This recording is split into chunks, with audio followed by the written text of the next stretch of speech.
A brief recap, because I'm conscious that not everyone in the audience was around and in heavy thinking mode, as it were, 22 years ago, when I made my original, very controversial at the time, speech, which was known at the time as the good news argument, which was actually grossly distorted and attacked by some journalistic colleagues who should have known better, but we might talk about a bit about that later. But I want to begin by telling you what I was actually saying so that you can judge for yourselves. What I suggested was that when television journalists come to decide the editorial priorities for each day's news, they should be more prepared than they have been in the past to weigh the positive stories, as Jody said, not fluffs about cats and dogs and not artificially created, but as they naturally occur in the serious news agenda, to weigh those on the same set of journalistic scales on which they assess the negative stories. And the balancing factor on those scales, the main criteria for commissioning and including stories, should not be the degree of violence, death, conflict, failure, or disaster that they encompass, but the extent to which those stories shape or change, or have the potential to shape or change, the country or the world in which we live.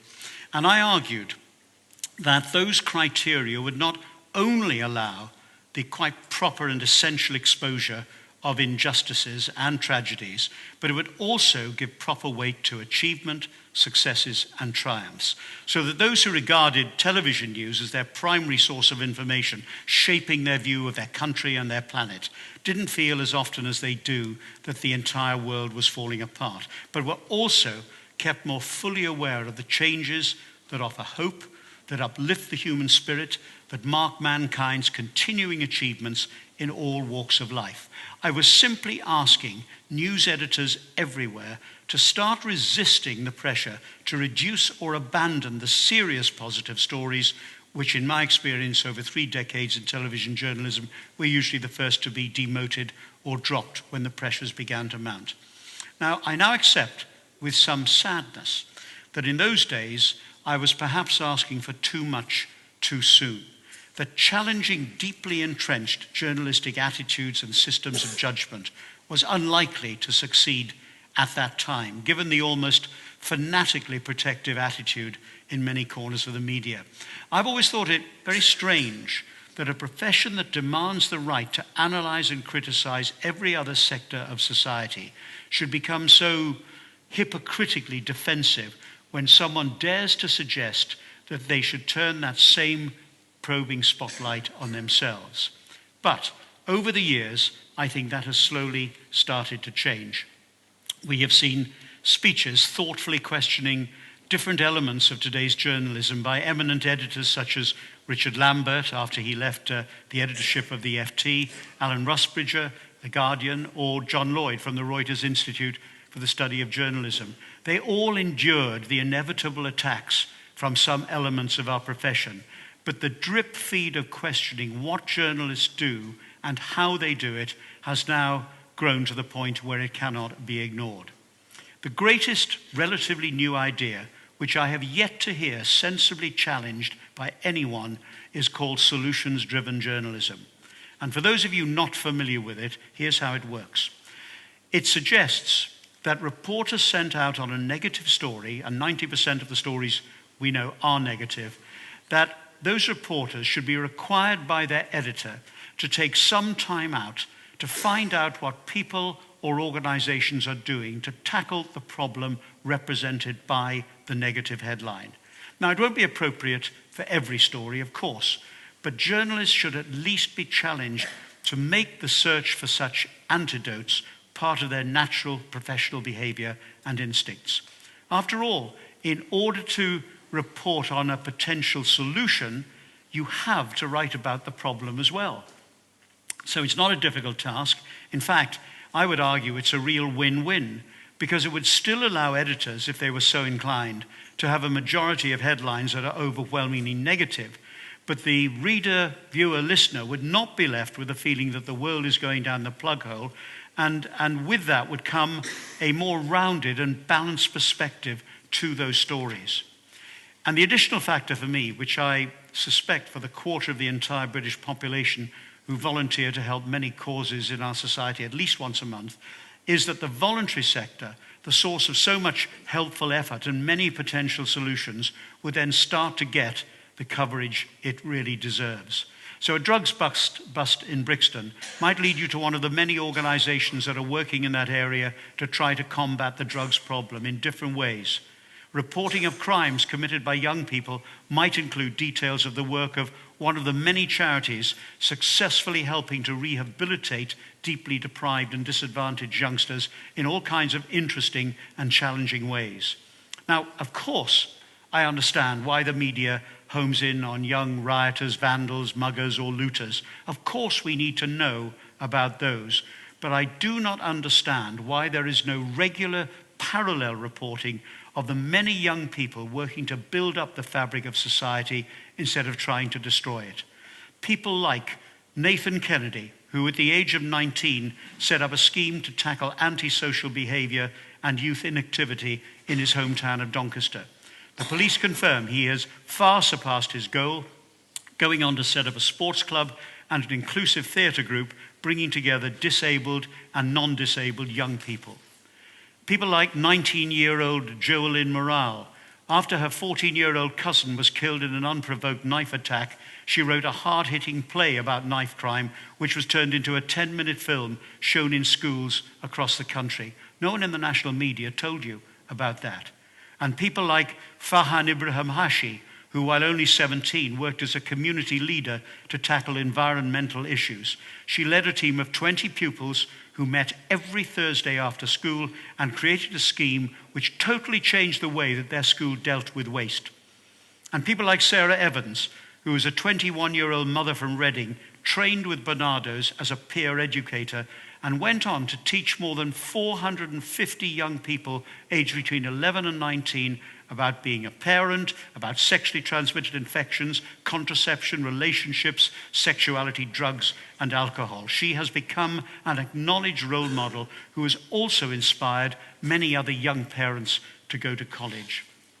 Look at a radio station set up and run 4 summers ago by mainly young community volunteers in North Lambeth. After its first month broadcasting, one of the social workers involved went round to the local police station to ask if there'd been any reduction in youth crime while they were on air, because they pulled in a huge number of young people who were really interested and excited in this. No, said the police, there had not been a reduction. Youth crime had stopped completely, and not a single national media journalist thought that worth reporting. Now, the effect of this deeply unbalanced diet that we are served is insidious, and not just in Britain. A UNICEF State of the World's Children report argued this, that the cumulative effect of the media's largely negative coverage of the developing world is grossly misleading, resulting in, and I quote, deeply held public misconceptions that are ultimately damaging to the understanding that they seek to promote. Its regular surveys showed that most people believed that between 50 and 75% of the world's children are starving. The actual figure is between 1 and 2%. People also believe that only 20% of all 6 to 12-year-olds in the developing world start school. The real figure is almost 90%. And UNICEF concluded this, that many people derive their mental and emotional images of the developing world exclusively from the reporting of its exceptions, and that there are important and largely untold stories in the midst of the many well-publicized disasters. Now, the Bill Gates Foundation has helped The Guardian, amongst others, cover more positive stories about what is happening in Africa. His wife, Melinda, tells this story about a young woman in Tanzania a couple of years ago. That year, for the first time, Joyce Sandia had planted a new kind of maize seed, bred to tolerate drought. When drought came, most of her crops withered and died, but her maize was more productive than ever. She sold the surplus to buy beans and vegetables and other nutritious foods for her family, and had money left over to pay for her children's schooling. That seed, she said, made the difference between hunger and prosperity. And Joyce's story, multiplied by millions of African farmers like her, is the reason innovation in agriculture is so important. And Melinda went on to say this: "We think there has never been a better time to accelerate progress and have a big impact around the world. We think the next 15 years will see major breakthroughs for most people in poor countries. They'll be living longer and in better health. They will have unprecedented opportunities to get an education, eat nutritious food, and benefit from mobile banking. These breakthroughs will be driven by innovation in technology, ranging from new vaccines and hardier crops to much cheaper smartphones and tablets, and by innovations that help deliver those things to more people." She said it's great that more people in rich countries will be able to watch movies on super high resolution screens, but even better that more parents in poor countries will know that their children are not going to die. Not a story immediately attractive to most of the media because it is about solutions, not problems, and it challenges the traditional stereotype image created by the media of an Africa riven with corruption, AIDS, wars, and famine. Whether in the developed world or in the developing world, here, whether in Britain or whether abroad, there are great stories of achievements or attempts to address society's problems that are simply misreported, underreported, or just ignored. Let me put it this way. Where there is disaster, there are people trying to recover from it. Where there is suffering, there are people trying to help. Where there is conflict, there are people trying to end it. Where things go wrong, there are people trying to put them right and to make sure they don't happen again. And where there are mistakes and misjudgments, there are lessons being learnt, paving the way for success and achievement. That needs to be infused into the DNA of journalism, and too often it is not. Take a story about massive coverage across all media a few years ago. You'll remember the headline: "Cases of young people self-harming rise by 50%. The internet was blamed, but hardly anywhere did you see any specific mention of those internet sites devoted specifically to helping young people who self-harm and their families and their friends. Not hard for any journalist to find on Google, yet bypassed by almost all media outlets in their quest for graphic, gory images plucked off YouTube of young people with cuts and scars that had been self-inflicted. How many parents worried about their children's self-harming would have been hugely grateful to have been also told where they might turn to for solutions to the problem? So, in the desire to shock, are the media missing the opportunity to help? Because the two can and should go hand in hand. Now, the internet is becoming a powerful source of solutions-driven journalism. There are websites like BuzzFeed and Upworthy that present a steady drip feed of more balanced news. It is now a key part of the Huffington Post, which I won't say anything more about because Sean is going to update us on that later. And all of that holds out the potential for re-engaging disillusioned and apathetic citizens, and we know there are a lot of them out there, by showing that they really can do something to tackle problems affecting their lives and their country. And stand by, please, for many more of what are called hyper-local websites, like the King's Cross blog, which are becoming increasingly popular as an expression of active citizenship, a trend endorsed by Cardiff University last year when it set up the Centre for Community Journalism, offering courses on how to set up a hyper-local website. In the United States, following the success of his regular column called Fixes in the New York Times, I do wish we had columns like that in our newspapers, David Bornstein has launched the Solutions Journalism Network. With support from the Gates Foundation, they aim to increase the quality and volume of solutions-based journalism with online resources, training, journalism development, and community building programs. And in discussions with more than 30 newsrooms and hundreds of reporters, producers, and editors across the United States, they say they have identified growing interest in this kind of journalism. The way that people consume news is changing. Instead of a particular allegiance to one news source, they're more likely to read a variety of sources signposted via social media. And here's what ought to be a clincher in converting any old-style journalists. We are now starting to get evidence suggesting that people share more stories, tell other people about them via social media, if those stories have a more constructive slant to them. Some really interesting, pioneering research on this has come from an aptly named project called Engaging News at the University of Texas, carried out in partnership with the Solutions-Driven Network. Here's what they reported. In the study, several hundred adults were each shown just one of 6 news articles. The articles reported on 3 different issues: the effects of traumatic experiences on children in American schools, homelessness in urban America, and a lack of clothing among poor people in India. For each issue, there were 2 articles, one that focused exclusively on the problem, and one that included identical reporting on the problem, but added reporting about a potential response to mitigate that problem. The addition of solutions content was the only difference between the 2 articles on each of those subjects. And the study results showed that readers of solutions-driven journalism finished their article feeling more informed and interested than non-solutions readers. Solutions readers had an increased desire to share what they read, to read more about the issue, and to seek out more articles by news organizations covering stories in a solutions-focused manner. They also, by the way, felt more optimistic about life in general, which shows you what that can do for the psyche of people and for the psyche of a nation. And here in the UK, of course, we have the recently launched Constructive Journalism Project, which Sean is going to be talking about later. Now, it is entirely possible, given the changing moods of readers and audiences, that this solutions-driven journalism could become a money spinner, challenging the conventional commercial view that it is negative headlines and stories that maximize the number of readers and viewers.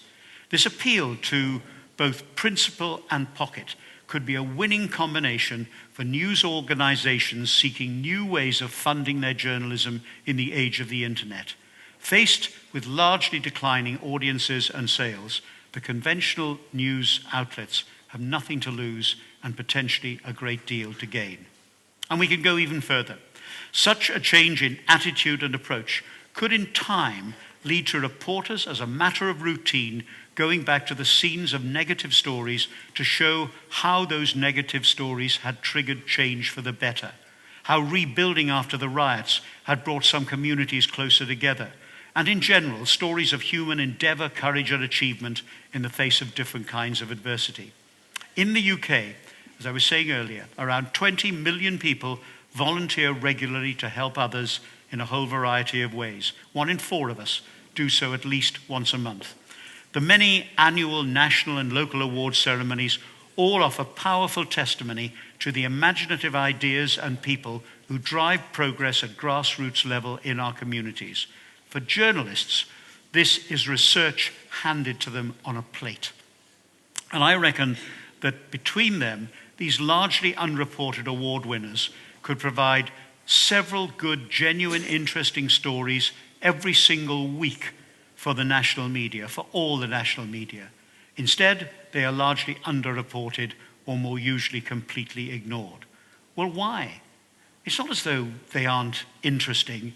Most of them have a real wow factor, like the team of volunteers who won an award for working round the clock, 24/7, to stop people committing suicide at Beachy Head. What a great story. It has never seen the light of day in any national newspaper. It did win an award last year, Queen's Award for Voluntary Service last year. So why shouldn't, and incidentally, there isn't a single national newspaper that has ever covered any of the 100 or so winners of the Queen's Award for Voluntary Service that are produced every year. All of them stories not unlike that. And there have been almost 2,000 since the year 2002 when the award was set up. So, you know, I simply don't understand it. And I ask, why shouldn't journalism be used to help people to solve problems in their communities by telling others about it and encouraging others to get involved?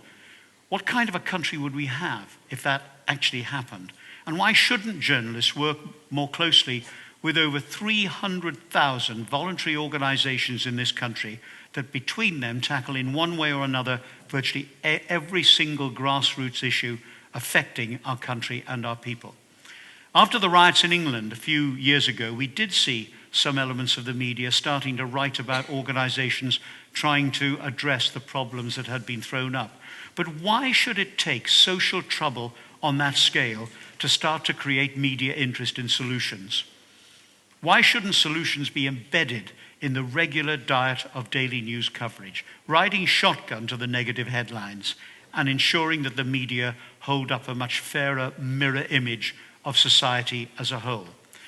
And I would submit to you in conclusion that we still need a reassessment and adjustment of the way in which journalists are exercising their colossal responsibilities as an exceptionally influential part of a rapidly changing society. Yes, by reporting the failures, exposing the weaknesses and the injustices, highlighting controversies, probing motives and arguments, but also by acknowledging much more than they do now, the accomplishments, the successes, and the triumphs within that vast constituency of viewers and readers who look to the profession that I love and in which I lived for so many years for a fair and balanced canvas of the world in which they live. I believe that solutions-driven journalism is the definitive answer, and the great challenge now is to persuade Britain's national media to adopt it. Unlike what I was arguing 22 years ago, I don't think that that is too much to ask. Thank you.